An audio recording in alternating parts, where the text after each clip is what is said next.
So, could you please introduce yourself and tell us how you were involved in the Jeremy Hammond court case? Yes, I'm Margaret Ratner-Kunstler, and I'm one of Jeremy's lawyers. And can you tell us your reaction to what just happened today? Well, I think it's a terrible situation. It doesn't come as a great surprise.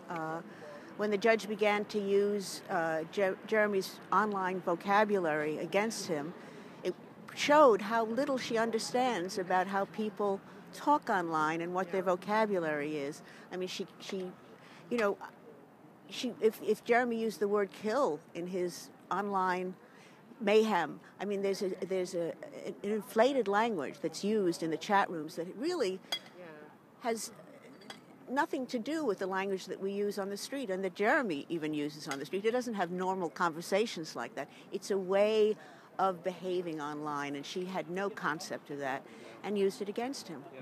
It was pretty much her main argument for giving him the full sentence is using his own words against him, but his actions were clearly different. Can you talk about some of the actions that Jeremy Hammond has committed that should have been considered more in this court case?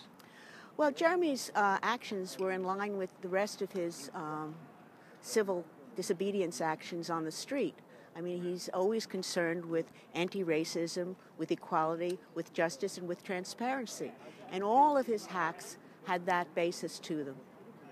Can you talk about some of the work he has done previously, his community service work, and for the people who don't know Jeremy Hammond, why is it so important right now that he faces, he's going to be in jail for 10 years now? That's correct. He's going to be in jail for 10 years, and why is that important? Yeah. Well, it's important that people understand that this government, what lengths this government will go to prevent people from revealing information that they don't want revealed. Can you tell us about the long-term effects of this sentencing?